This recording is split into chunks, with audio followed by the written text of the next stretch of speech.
Olá, boa tarde São Luís, boa tarde Maranhão, está no ar mais um Na Hora D na tela da sua TV Difusora. Hoje mais uma vez comigo, Jairo Martins, já que o nosso amigo Geisael Marques continua se recuperando da torção que ele teve no braço. Lembrando que você pode participar do nosso programa por meio do WhatsApp, o número é o 991968622. Lembrando, 991968622. E uma força-tarefa cumpriu quase 20 mandados de prisões e mandados de busca e apreensão hoje na região da Vila Luizão. As investigações já vinham acontecendo há cerca de 8 meses. Ao todo, foram cumpridos 14 mandados de prisão, sendo que 6 pessoas já estão presas no complexo penitenciário em Pedrinhas. E outras 8 foram presas na operação realizada nesta terça-feira. 3 suspeitos foram presos em flagrante por tráfico de drogas. Foram apreendidas drogas, munição e balança de precisão. Todos são suspeitos de envolvimento com rixas e facções criminosas que levaram a homicídios e tentativas de homicídios. Segundo a polícia, as vítimas não tinham envolvimento com crimes. Houve incursões também na cidade de Belágua. Daqui a pouco você confere a reportagem completa de Eduardo Ericeira.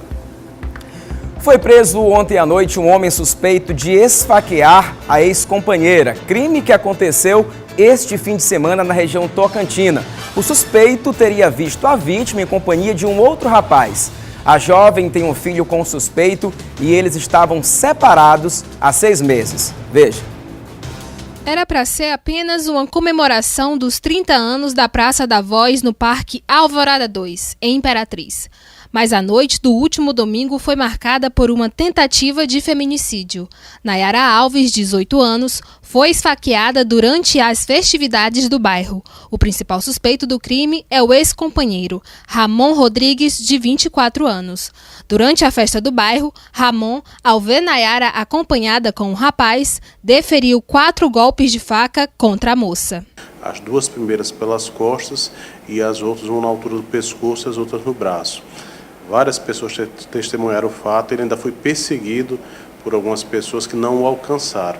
Quem a socorreu foi a própria Polícia Militar, que no momento priorizou o socorro dela, ao invés de se buscar a imediata captura dele. A vítima, Nayara Lopes, está internada aqui, no Hospital Municipal de Imperatriz. Já passou por cirurgia e seu estado é estável, não corre risco de morte. Nayara e Ramon estavam separados há mais de 6 meses. Os dois têm um filho de 2 anos. Ramon Rodrigues foi capturado pela polícia na noite desta segunda-feira e apresentado no plantão central da Polícia Civil. Tivemos a informação que ele poderia estar num local chamado assentamento 1º de Maio, próximo a Davinópolis, área rural, e foi dirigenciado para lá uma equipe onde conseguimos localizar o elemento e trazemos ele aqui agora para apresentar para o delegado para que é feita o flagrante do mesmo. A tia da vítima, que preferiu não se identificar, demonstra alívio pela captura de Ramon. A gente fica muito feliz devido a justiça ter feito, porque também ela estava um pouco assustada até de sair do hospital, onde é que ela ia ficar.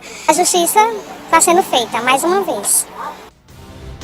É como eu sempre falo, não deu certo o relacionamento, vida que segue, nada justifica uma violência, uma brutalidade como essa. É bom que seja investigado aí realmente, que as providências sejam tomadas, né? O que não pode é a violência continuar se impregnando dessa forma e as pessoas acharem que vão ficar na impunidade, pois não deve ficar. Foi registrado na noite de ontem um incêndio no Hospital Centro Médico, no bairro Monte Castelo. Não houve registro de feridos, mas funcionários, pacientes e moradores da região ficaram assustados. Os repórteres Silvan Alves e Laudir Pereira estiveram no local. Confira na reportagem. Olha só, esse aqui é o bairro do Monte Castelo, aqui em frente ao Hospital Centro Médico. Equipe do Alto Bomba Tanque do Corpo de Bombeiros, uma viatura com uma equipe lá dentro. E o que houve aí foi um princípio de incêndio. Segundo informações dos próprios policiais dos bombeiros que estão lá dentro, lá na parte interna, parece que já está tudo sob controle, parece que já conseguiram controlar a situação, e você vai vendo aí só a movimentação aí de populares, a movimentação das pessoas. Dizem que houve uma explosão e também logo depois né? A chegada dos bombeiros foi também uma chegada rápida. A viatura da SEMAR, né? Foi feito o desligamento lá. Tem um pessoal da SEMAR bem aqui no canto, aqui da imagem, você pode ver ali perto da viatura. É o pessoal que está trabalhando aí fazendo desligamento da rede. O médico correu aí, enfermeiro correu, e aí não avisaram nada aí, ó. Os pacientes estão por Não é nenhuma satisfação. Nada.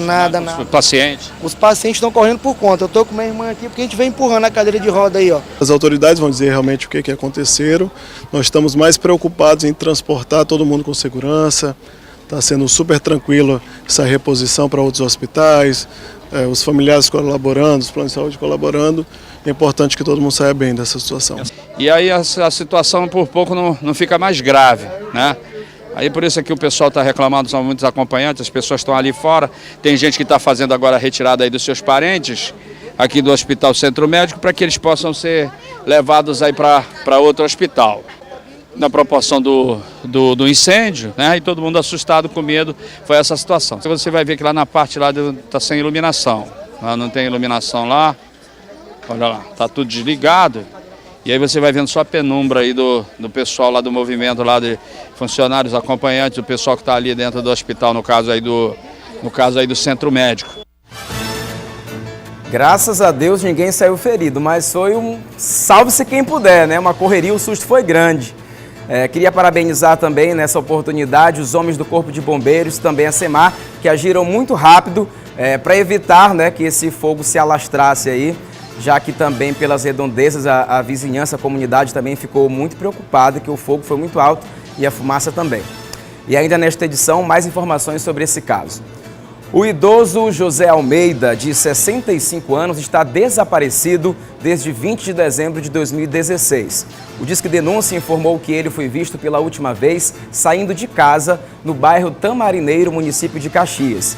Ele vestiu uma camisa branca e preta listrada, calça jeans e sandália preta. Quem tiver informações pode repassar ao Disque Denúncia pelos telefones 98 3223 5800 ou 98999 9224 8660 ou 0300 313 5800. Um grave acidente envolvendo uma moto e uma picape matou um casal na BR-316. As vítimas eram de Teresina e seguiam até a cidade de Caxias para comemorar 16 anos de casados. Augusto César Alves Brandão e Elisete de Souza Soares eram casados há 16 anos. O casal foi vítima de uma verdadeira tragédia ocorrida na BR-316 na noite deste domingo. O motorista desta caminhonete atropelou e matou o marido e mulher na altura do povoado Brejinho. A Polícia Rodoviária Federal atendeu a ocorrência. Era por volta de 20 horas. O casal comemorava mais um aniversário de casamento. Na volta para casa, os dois foram vítimas de um acidente. Marido e mulher foram atropelados por um veículo que invadiu a contramão e não resistiram. A situação em que a caminhonete ficou demonstra a violência do acidente. O casal não teve nenhuma chance de sobreviver à colisão.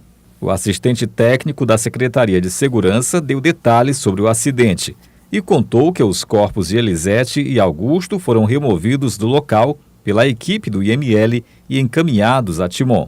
As vítimas moravam em Teresina. Estavam indo para a residência, estavam indo para casa em uma motocicleta Yamaha de placa 3748, lá de Teresina, e foram colhidos, né? Houve uma colisão frontal, foi entrado em contato com os familiares, logo passado alguns minutos chegou um filho, né, que narrou que o casal estava comemorando 16 anos de casamento e resolveram vir comemorar aqui em Caxias. No retorno aconteceu esse acidente.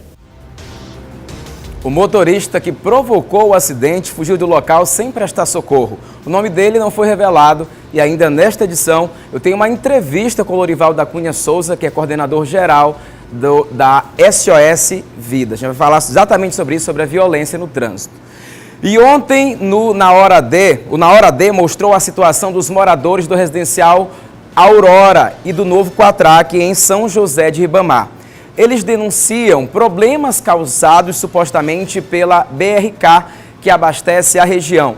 Além disso, há lama nas vias, calçadas quebradas e canos expostos. A nossa equipe foi até o local e nós erramos ao dar a nota. Pois bem, a BRK Ambiental, responsável pelo abastecimento de água em São José de Ribamar, informou que atuou na Avenida Paraíso no dia 11 de junho e que os trechos de atuação foram devidamente recompostos. As obras realizadas atualmente na avenida não são da concessionária e nem de suas empresas terceirizadas. Disse também que as intervenções no Nova Aurora visam a melhoria da distribuição de água da região em que o residencial está inserido. Informou que as obras planejadas pela concessionária de forma nenhuma prejudicam o abastecimento desses locais. Ao contrário, visam levar água de forma plena e ininterrupta a todos os moradores da região. Seguiu dizendo que em abril a concessionária realizou obras na Avenida do Fio e foi impedida por alguns membros da comunidade que, segundo eles, de forma hostil, provocaram danos às redes já instaladas. A retomada das obras foi feita com apoio policial. Com a retirada do apoio, a concessionária cessa as atividades no local, paralisando as obras de investimento programadas para a região e provocando impacto no abastecimento do próprio bairro e dos bairros Coabiano, Novo Quatraque, Alto de Itapiracó, Trizidela da Maioba, Riviera do Quatraque e bairro da Maioba. A BRK Ambiental lamentou o ocorrido e se colocou à disposição de todos os clientes através do telefone 0800 771 0001. A seguir, Motoclube fecha com o técnico Rui Scarpino para a temporada 2019. Sai daí!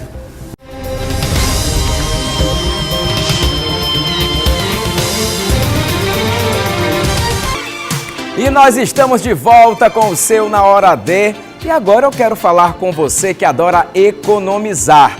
Todo mundo gosta de variedade para escolher o produto certo e com preço baixo para poder aproveitar, não é mesmo? Então o lugar certo para você comprar, claro que é no Magazine Luiza.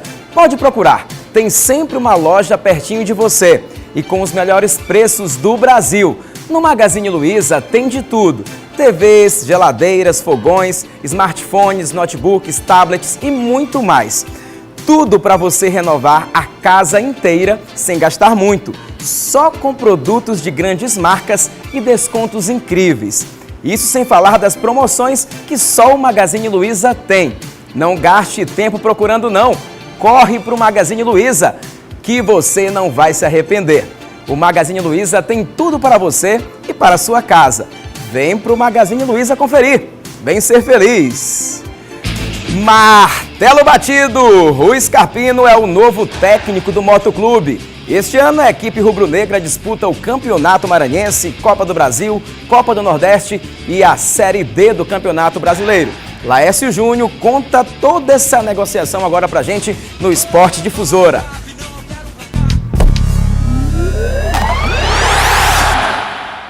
Olá, um grande abraço, estamos chegando com mais um Esporte Difusor aqui no Na Hora D e, claro, começamos falando da grande novidade da semana, que é o acerto, a confirmação de Rui Scarpino como técnico do Motoclube para a temporada de 2019. O treinador esteve em São Luís no final de semana, já realizou todos os acertos que precisava com a diretoria, a questão financeira, e agora já inicia o planejamento visando a próxima temporada. É bom lembrar que o caso de amor entre Rui Scarpino e Moto é desde o tempo onde o Rui Scarpino era goleiro.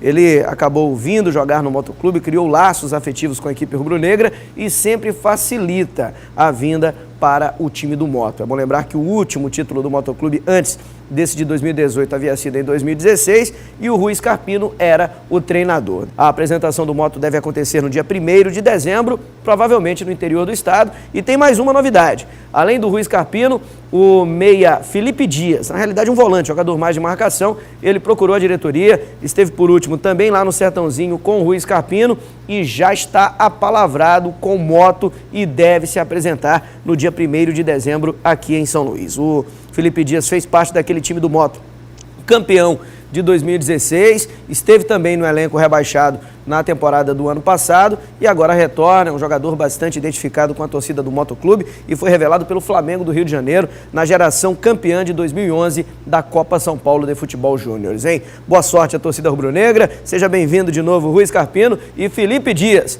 2 baita reforços para o Moto, visando o ano que vem, onde tem Copa do Brasil, tem o Campeonato Maranhense, onde luta pelo bicampeonato, a Série D do Campeonato Brasileiro com a obrigação de subir e, claro, a participação na Copa do Nordeste. E agora vamos trazer informações importantes da Série B. A primeira rodada do segundo turno, a 20ª, começa hoje, 20ª do campeonato como um todo. Teremos hoje 2 partidas, às 7h15 da noite, um duelo lá na parte de cima da tabela, hein? O Vila Nova, que atualmente é 3º colocado, enfrenta o Avaí, que está ali 1 ponto atrás e se vencer, entra no G4, inclusive passando o próprio time do Vila Nova. A bola rola às 7h15 da noite na Ressacada, em Florianópolis. O outro jogo da noite envolve Ponte Preta e Paysandu. Quem vencer se aproxima do G4. A bola vai rolar em Belém do Pará às 9h30 da noite. O Sampaio Corrêa só entra em campo na sexta-feira. Jogadores realizaram treinamento agora há pouco no estádio do Castelão e o técnico Paulo Roberto Santos volta a ter problemas, hein? Ele não vai poder contar com o Marcelo, menos mal que ele é reserva da lateral direita, e Bruno Moura, que é o titular da posição, estará de volta. Outro jogador que retorna após se recuperar de uma lesão é o lateral esquerdo Alisson. Jogadores que estarão à disposição do técnico. Provavelmente teremos outras estreias, como é o caso do Jocinei, do Julinho. O Jocinei é volante, o Julinho que é lateral esquerda, enfim, Paulo Roberto Santos tentando montar esse quebra-cabeças e encontrar o caminho da vitória. E agora vamos falar de Rally dos Sertões. Tem um maranhense que vai participar da competição que começa a partir do próximo dia 18 de agosto. Fábio Cadastro chega à sua 7ª participação no maior rally do país e um dos maiores do mundo, o Rally dos Sertões. O maranhense já foi vice-campeão na categoria Carros Production TR4 nos Sertões de 2016. Foi na categoria Motos que começou a paixão dele por velocidade. E ele vem realizando vários treinamentos, tanto em São Luís quanto em Barreirinhas. É torcer pelo piloto Fábio Cadastro, da equipe Cadastro Racing. Ele participa de competições desde 1991. Portanto, a experiência não vai faltar. Pois é, boa sorte ao Fábio Cadastro, hein? Boa sorte também aos clubes do Maranhão na sequência do Campeonato Brasileiro Sampaio e o Moto na sua preparação. Eu volto amanhã. Um grande abraço.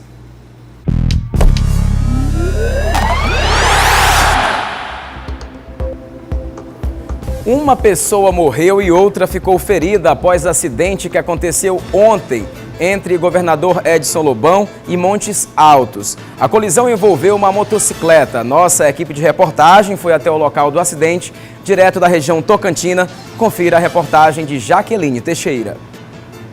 70% dos pacientes vítimas de traumas nos hospitais do Maranhão são provenientes de acidentes de moto. Os dados são da Secretaria de Estado da Saúde do Maranhão. O último acidente registrado aconteceu na madrugada desta segunda-feira, entre os municípios de Governador Edson Lobão e Montes Altos, deixando um morto e um ferido após batida de uma motocicleta com um automóvel de passeio. O acidente aconteceu exatamente nesse trecho da rodovia 280. Com a colisão, o carro e a moto despencaram nesta ribanceira. De acordo com informações de testemunhas, a pessoa que estava dirigindo o veículo fugiu do local na hora do acidente. Já as pessoas que estavam na motocicleta, uma morreu no local e a outra foi levada para o Hospital Municipal de Imperatriz. Eles ficaram mais ou menos 15 metros distante um do outro. A gente foi lá nele, já levamos colar cervical, já mobilizamos tudo direitinho, fizemos o primeiro socorro lá na hora. O condutor da motocicleta, que foi a óbito ainda no local do acidente, foi identificado como Ricardo Severo, funcionário do Fórum de Justiça de Montes Altos. O passageiro, Adão Brito da Silva, se encontra com um estado de saúde estável. A Secretaria de Saúde informou que ele teve uma lesão na bacia, mas até o momento não vai precisar de cirurgia. Ainda segundo relatos de testemunhas, o farol da moto estava desligado. Outro agravante é que não há sinalização e acostamento na rodovia. Sobre a falta de sinalização, a Secretaria de Infraestrutura informou que está em processo de licitação e que atualmente o certame está na fase de habilitação para que os serviços sejam executados. Acontece amanhã, Dia Internacional do Pedestre, na faixa do início da Rua das Cajazeiras, mais uma ação educativa do SOS Vida. Sobre essas atividades, eu converso agora com o Lorival Cunha, que é coordenador geral do SOS Vida. Fique à vontade, tudo bem? Seja bem-vindo à TV Difusora. Boa tarde. Converse com a gente aqui rapidinho. Okay. Eu estava lendo os dados, né, de 2017, 190 pessoas perderam a vida, 55 pedestres, quase 30% desse percentual. Só na cidade de São Luís. Só na cidade de São Luís. Não é na ilha de São Luís. É muito, né? É demais, é um absurdo. Boa tarde a você e a todos os telespectadores. Pois é, a violência no trânsito é algo assim que tira a vida das pessoas a cada dia. Você vê que está difícil andar em São Luís. São 55 pessoas, são quase 30% das pessoas, das mortes no trânsito são pedestres. Então, isso é muito grave. A campanha SOS Vida tem há 4 anos uma campanha educativa em faixa de pedestres, onde nós damos orientações verbais, distribuímos panfletos educativos, exibimos faixas com o nosso lema, que a vida passa pela faixa de pedestre, onde a gente tenta chamar a atenção das autoridades, da própria sociedade para esse grave problema e numa situação que é uma situação, em princípio, tranquila parar numa faixa de pedestre, mas não é. E qual é o principal desafio para tentar reduzir esse número de acidentes? Olha, é o seguinte, os pilares que levam ao trânsito seguro são 3. Educação para o trânsito, a infraestrutura, a boa pavimentação das ruas, a boa sinalização, a duplicação das vias e também a fiscalização rigorosa com punição. A campanha SOS Vida não pode fiscalizar, né? Não tem o poder de realizar a infraestrutura, então está focando na questão da educação para o trânsito. Nós temos um caderno de apoio pedagógico elaborado junto com técnicos da Secretaria de Estado de Educação, onde nós estamos tentando levar de forma transversal a educação para o trânsito para dentro das escolas. Essa educação deveria ser ainda maior, tendo em vista que o governo gasta muito, né, com relação aos acidentes. Gasta na Previdência, gasta na assistência à saúde, porque a partir do momento que essas pessoas vão para o hospital, se gasta com cirurgia, se gasta com tudo. Então, se investisse em educação, você gastaria menos também. Muito menos. A violência no trânsito é um gravíssimo problema humano, antes de tudo, e um problema gravíssimo também de saúde pública, se gasta muito. De acordo com o IPE, o Instituto, né, do Governo Federal, né, de pesquisa aplicada, econômica aplicada, né, são 56 bilhões os gastos, né, diretos e indiretos com a violência no trânsito. E se houvesse um investimento maior em educação, evidentemente que esses gastos eram muito menores. Eu estive alguns meses lá em Vitória, a gente percebe que há um hábito muito grande de quando a gente coloca o pé na faixa, os motoristas param. Por que essa realidade não é nossa aqui também? O que é que falta para os motoristas serem mais corteses no trânsito? Vamos acreditar nisso e lutar por isso, né? Eu conclamo aí os órgãos do Sistema Nacional de Trânsito que façam um esforço maior, né, no sentido de realizar um trabalho nesse sentido. E amanhã nós estamos realizando a nossa 91ª ação educativa. Amanhã é o Dia Internacional do Pedestre, 8 de agosto, e nós estaremos lá. Mais uma ação, né, tentando educar ali uma meia dúzia, 10, 20 pessoas, mas acreditando que é de pouco a pouco que a gente vai chegar ao quantitativo que nós queremos, que é, de um modo geral, toda a população, né, que faz parte do trânsito, enquanto condutor, pedestre e assim por diante. O que está programado para amanhã? Adianta? Amanhã a ação é esta. A ação nós nos distribuímos, não só, e eu faço questão de registrar aqui, essas ações não são realizadas apenas com os integrantes da campanha SOS Vida. São realizadas também com o apoio de vários parceiros. Agentes da SMTT estarão presentes, policiais militares do Batalhão de Polícia Rodoviária estão presentes, integrantes do Centro de Referência em Saúde do Trabalhador, o SEREST estadual, alunos do curso de enfermagem da Universidade Selma, motociclistas. Então, todas essas pessoas lá, então nós nos dividimos em entrega de panfletos, orientações verbais, exibição das faixas. Então, todo esse trabalho nós faremos de maneira que chame a atenção da sociedade e das autoridades para esse grave problema e que haja um investimento maior nesse sentido. A educação, na verdade, há uma previsão legal no artigo 76 do Código de Trânsito Brasileiro, que deve ser educação para o trânsito e deve ser da creche ao ensino superior. Isso nunca se tornou realidade no nosso país, né? E o Código de Trânsito Brasileiro completou, no dia 23 de setembro do ano passado, 2 dezenas de anos, 20 anos. Talvez se realmente tivesse, desde pequenininhos, nós fôssemos ensinados a ser mais cortês, a respeitar a faixa, acima de tudo, conhecer a sinalização, porque às vezes há um desconhecimento também, né? Dúvida, Muito dessa ignorância é falta de conhecimento. É verdade. Há pedestres que têm a faixa e ele, próximo da faixa, ele passa fora da faixa. Tem a faixa para ele, a faixa devidamente pintada, mas ele passa fora. Então a educação é fundamental. Não houve nenhum país no mundo que tenha se desenvolvido sem que tenha investido bastante em educação em todos os sentidos. E a educação para o trânsito é vital. O nosso código é bom, é avançado, é um dos melhores do mundo, mas precisa ser cumprido. Então amanhã estão todos convidados a participar dessa grande ação, né? Porque afinal de contas a sociedade é importante nesse processo. É importantíssimo. Fundamental, diria. Fundamental. Doutor, é isso mesmo. Muito obrigado pela sua participação. Obrigadíssimo pelo espaço aqui, né, que a emissora sempre nos concede. Aliás, a gente sempre agradece esse grande apoio da imprensa maranhense. Tá certo, muito obrigado. Estaremos lá amanhã, inclusive. Boa tarde. Boa tarde. Após 8 meses de investigações, forças policiais cumpriram hoje, na região da Vila Luizão, quase 20 mandados de prisões e mandados de busca e apreensões. Os suspeitos podem ter envolvimento em assassinatos e tráfico de drogas. Veja na reportagem de Eduardo Ericeira. A operação, que recebeu o nome de Sem Exceção, contou com a presença de aproximadamente 100 policiais. Os presos foram trazidos em um micro-ônibus. Ao todo, foram cumpridos 14 mandados de prisão. 6 pessoas já estão presas no complexo penitenciário em Pedrinhas e outras 8 foram presas na operação realizada nesta terça-feira. Outras 3 pessoas, 2 homens e uma mulher, foram presas em flagrante pelo crime de tráfico de drogas. A polícia encontrou com o grupo, além da droga, balança de precisão e munição. O material foi apreendido e levado também à sede da Superintendência de Homicídios e Proteção à Pessoa. O homem ainda foi conduzido à sede da SHPP para ser ouvido. Ele também é suspeito de envolvimento em crimes. Segundo a polícia, o bando é responsável por 2 homicídios e uma tentativa de homicídio no bairro da Divinéia, em outubro do ano passado. Os crimes teriam sido motivados por brigas envolvendo facções criminosas. Só que, de acordo com a polícia, as vítimas não tinham envolvimento com crimes. Por conta própria, mataram 2 pessoas, né? E ainda feriram uma, por acreditar que eles faziam parte de facção rival, fizeram o que eles chamam, entre aspas, julgamento, né? E bateram o martelo para que essas pessoas fossem assassinadas. A gente espera que com essa operação, né, a gente faça recuar essa forma assintosa de cometer crime e de achar que controlam a comunidade, fazendo favores, né, instituindo o chamado Tribunal de Crime para fazer punições na região contra assaltantes ou batedores de carteira, outras pessoas que cometem pequenos delitos, né?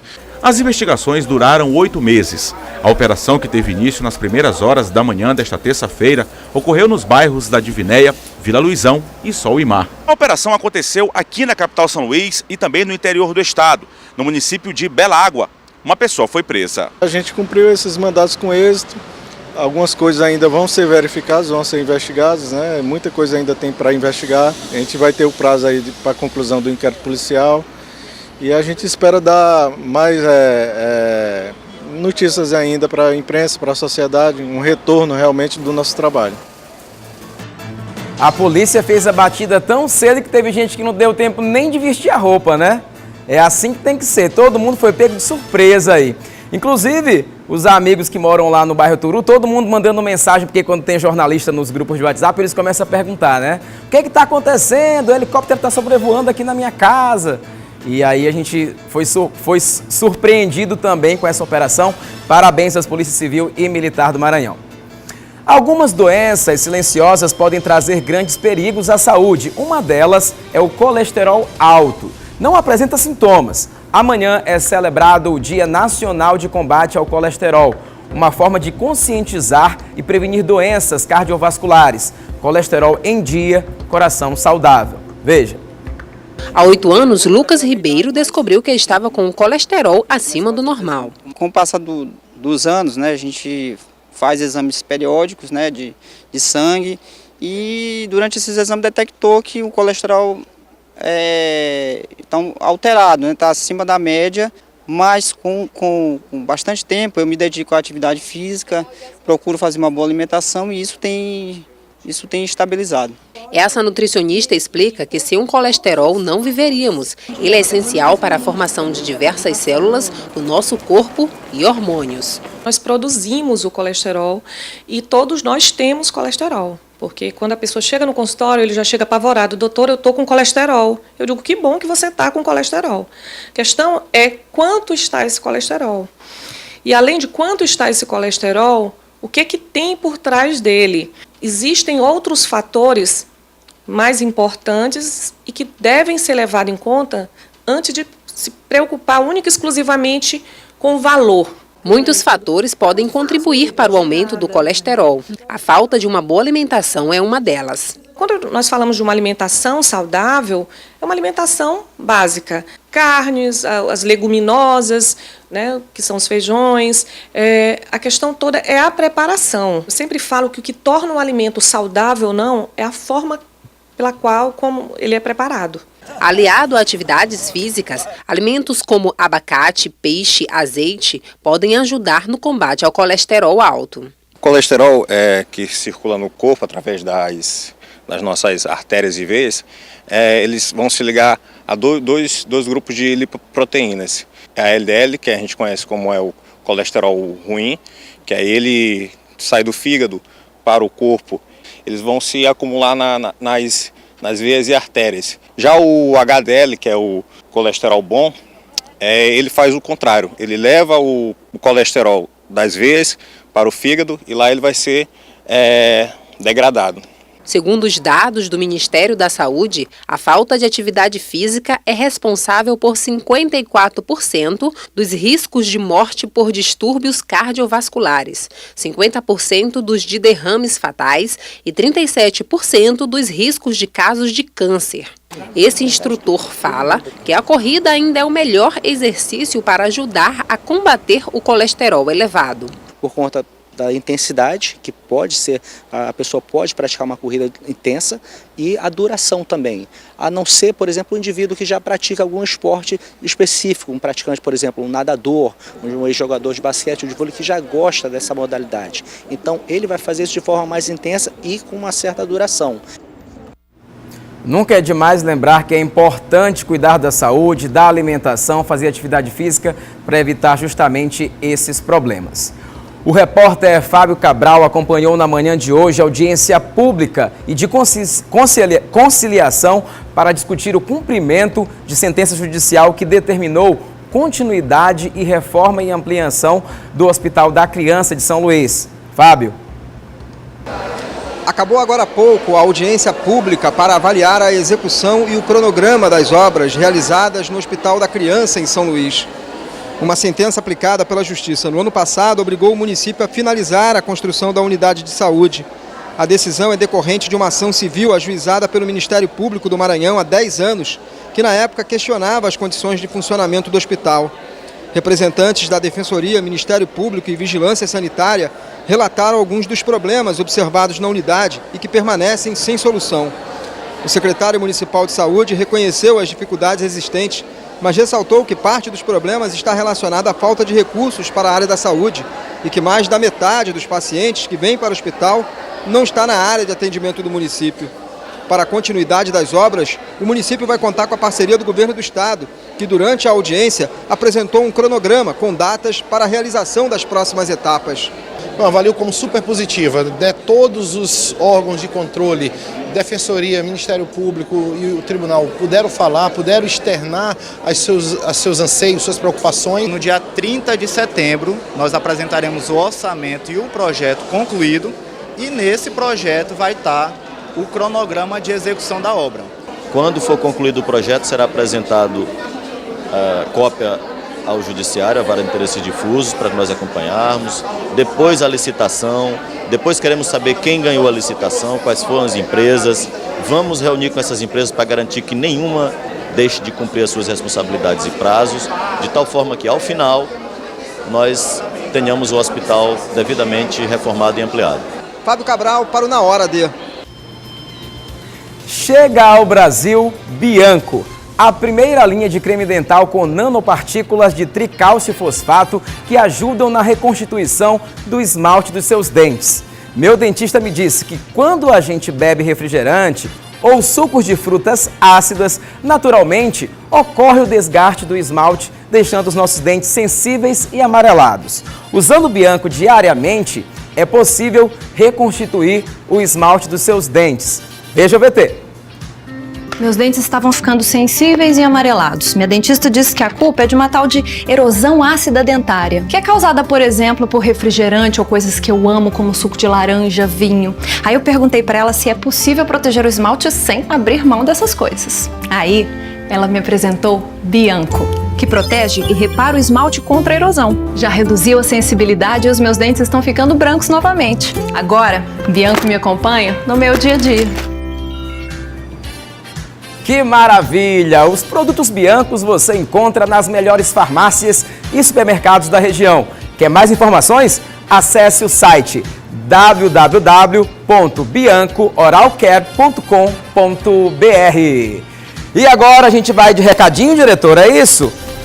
Eu quero aproveitar aqui, mandar um abraço especial para minha mãe, que é a telespectadora assídua da TV Difusora, a Dona Rosa. E ela já está aqui mandando um monte de alô. Um alô para a Charlene, para a Denis lá no Monte Castelo, para a Lúcia e para o Roberto, minha prima e o esposo dela, lá na Cidade Operária. E para a Rayane, na Coab. Eu quero mandar um abraço especial para minha seguidora assídua também, a Meire Pereira, que está lá na Aurora. Ela que sempre assiste o nosso programa, sempre que tem oportunidade, que está em casa. Inclusive, nós temos um café marcado, eu não esqueci, na rua 8 de setembro. Olha só como eu lembro. Lembra até o número dessa rua.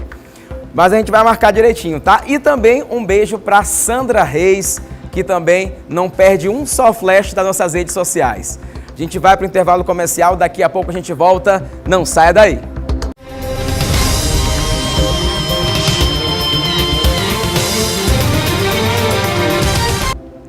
Estamos de volta com o meu, o seu, o nosso Na Hora D na tela da TV Difusora. Muita gente perguntando, né, cadê o Geisael Marques?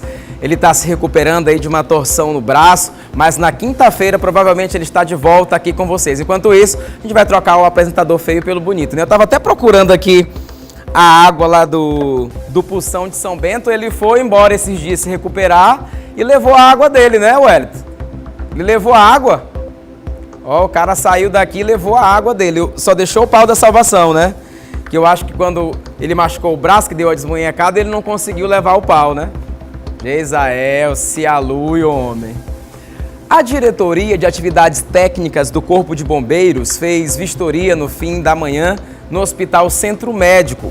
A unidade de saúde pegou fogo ontem à noite. Eduardo Ericeira tem os detalhes.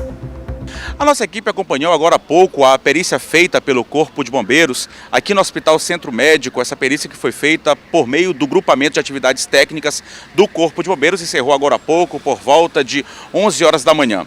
O capitão Lisboa, que é subchefe da seção de comunicação, na saída conversou com a imprensa. Ele explicou que parte do prédio acabou sendo afetado, mas apenas as paredes, já que aonde aconteceu o incêndio é em um prédio anexo aqui ao Hospital Centro Médico.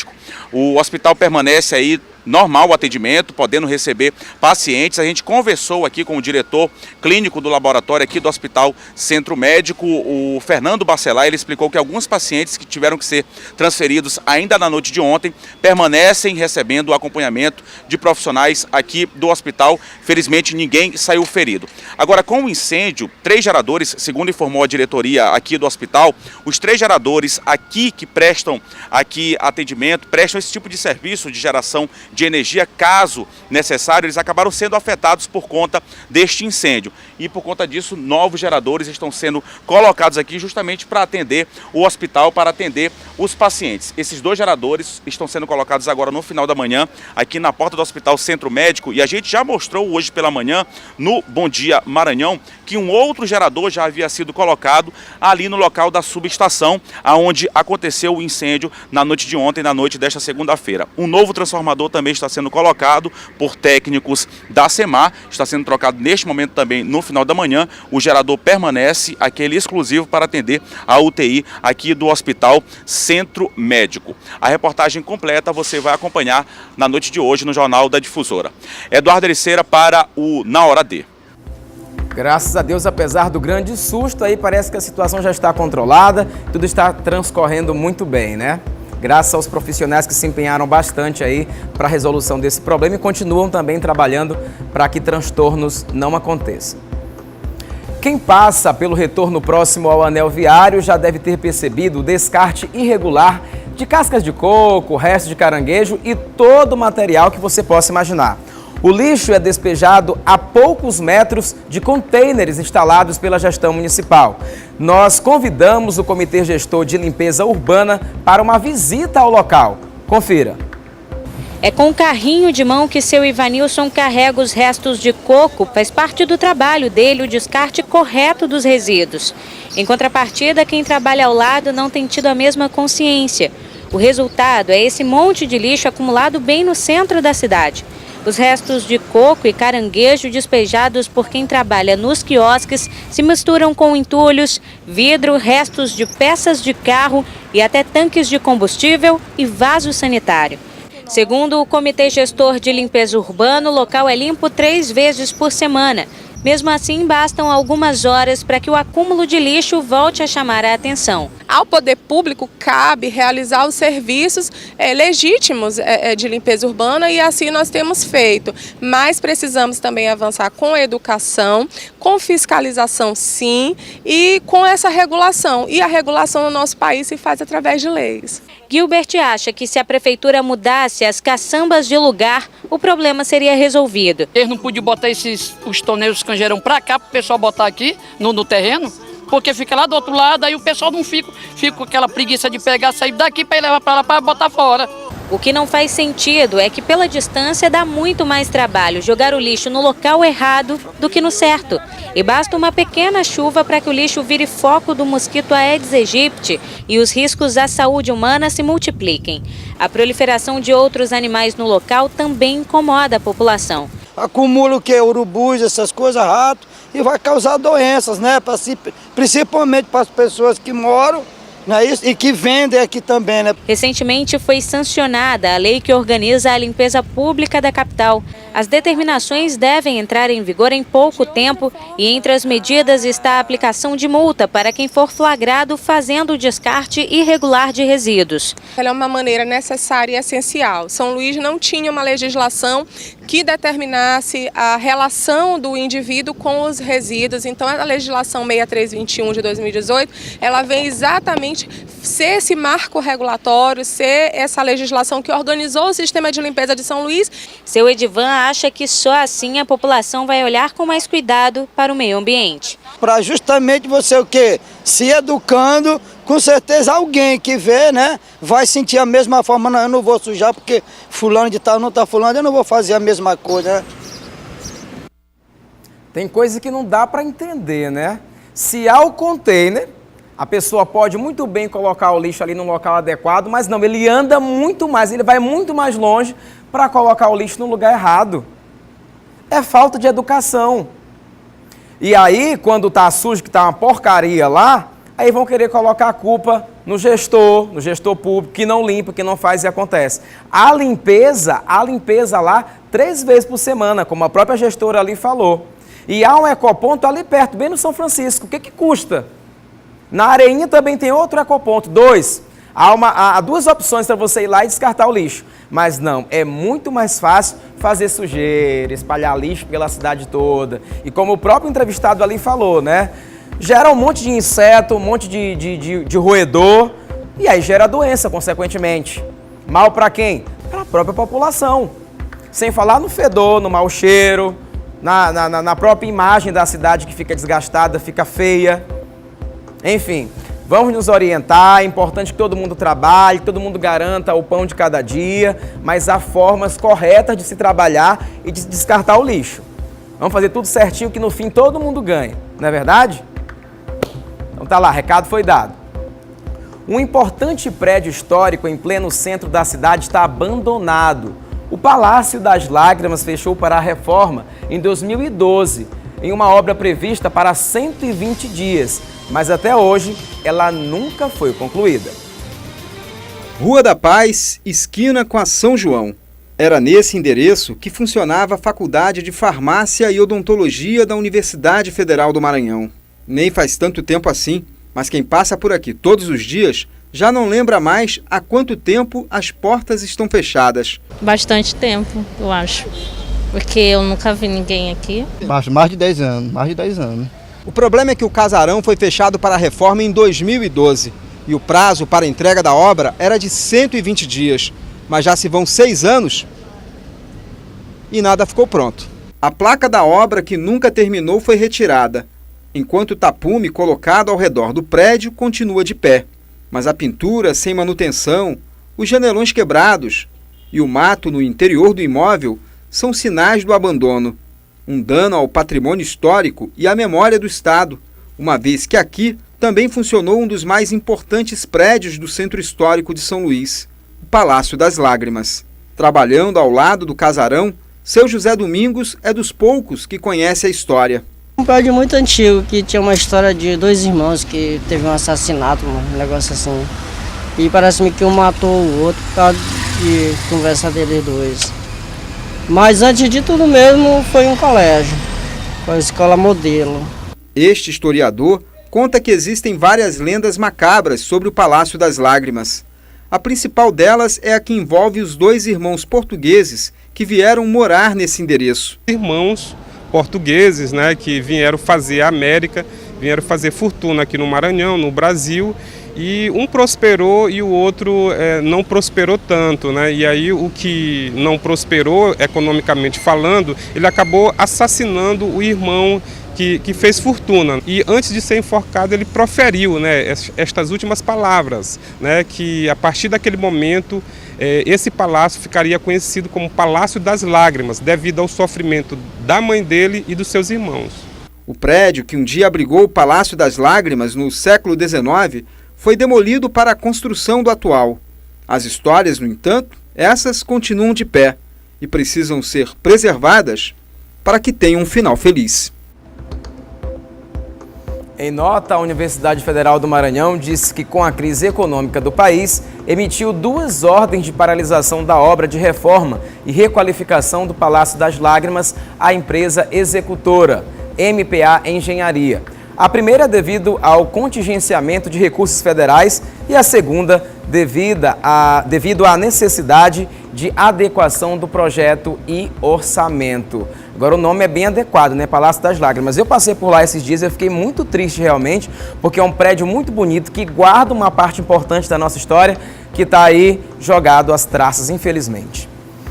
45 anos de história que retratam uma época. O Coral Universidade Federal do Maranhão celebra mais um aniversário, com vasta programação que, além da exposição, conta com a apresentação de um concerto musical e um espetáculo. Veja na reportagem de Ciro Mineiro. A exposição reúne em torno de 70 fotografias. Muitas delas são verdadeiras raridades, de quando o coral foi fundado no início da década de 1970. Viagens inesquecíveis, apresentações marcantes dentro e fora do Maranhão e muitos talentos descobertos através da música. Esse é o legado do Coral UFMA, que acaba de completar 45 anos. Tem uma permanência artística, né, no meio musical, né, como o próprio regente do Coral São João, Fernando Elias Muxerec, o Gabriel Melônio, o compositor Wellington Reis, o Chico Pinheiro, né, que também é arranjador para canto coral, dentro do canto coral, que ele já vinha de uma experiência de banda musical, né, de instrumentista. Aqui ele também faz arranjos, né, a partir da experiência do Coral UFMA e depois no Coral São João, ele passa a fazer arranjos para canto coral, entre tantos outros. Em quase 5 décadas, mais de 1000 pessoas passaram pelo coral da Universidade Federal do Maranhão. Muitas delas cantaram e encantaram plateias, sob regência de Angélica Marques, que há 22 anos se dedica ao prazeroso ofício. Quando você encontra alguém que já cantou no coro, professora, agora eu trabalho com coro, ou então eu canto em outro coro, agora eu estou com coro de criança na minha comunidade, isso acontece muito, né? Isso não tem preço, né? Eu acho que é o processo, é o melhor do professor, é quando ele encontra o aluno ali que está, né? Para comemorar a data em grande estilo, uma vasta programação foi preparada, que além da exposição, contará ainda com outros eventos culturais. Teve início no dia 2 de agosto e vai até o dia 24. Está aberto ao público, qualquer pessoa pode vir fazer uma visitação, conhecer um pouquinho da história do coral. E além da exposição, nós vamos ter um concerto, né, que vai ter com um repertório eclético, com a participação de alguns músicos convidados, e vamos ter, que vai ser no dia 9 de agosto, próxima quinta-feira, e também no dia 10 e 11 nós vamos ter um musical chamado A Saga do Zé Curió e os Pássaros Brasileiros, também com a participação dos coralistas, né, do coral. Para quem ingressou no coral ainda no começo e até hoje segue cantando, sem dúvida as boas lembranças estarão sempre eternizadas. Eu acho que antes de mais nada, para quem participa de canto coral, a experiência dos ensaios é tão enriquecedora, mais até para mim pessoalmente do que as apresentações, porque naquele momento é o processo do conhecimento, é o momento da troca. A apresentação é um resultado de um processo e que é uma exposição, quando a gente vai observar as fotos, a gente vai relembrando os fatos, vai relembrando convivências, vai relembrando experiências que às vezes a gente pensa que estava amortecido, que ficou lá no passado, mas tudo isso volta ao presente.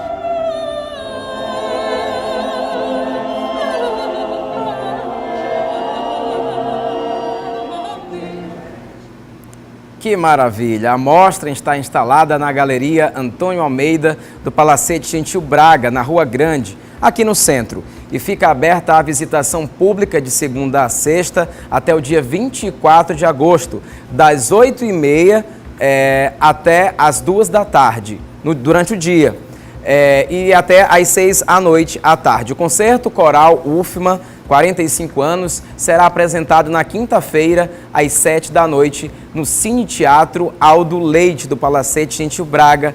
Já o musical A Saga do Zé Curió e os Pássaros Brasileiros terá 2 apresentações, 10 de agosto, às 7 da noite e 11 de agosto, às 6 da noite, também no Cine Teatro Aldo Leite. Lembrando que tudo fica ali no começo da Rua Grande, é o primeiro prédio quando você vai ali pela Rua do Passeio, o primeiro prédio à esquerda, tá certo? Não perca, uma oportunidade maravilhosa para curtir espetáculo de teatro, de dança, de música, tudo lá disponível e o melhor de tudo, gratuito, né? Basta apenas você se organizar e ir. Tem sempre ônibus passando ali perto, é uma maravilha. O Na Hora D fica por aqui, obrigado pelo carinho da sua audiência. Outras informações você confere no Jornal da Difusora a partir das 7h20 da noite. Fiquem com Deus e até amanhã comigo novamente, tá certo? Beijo no coração.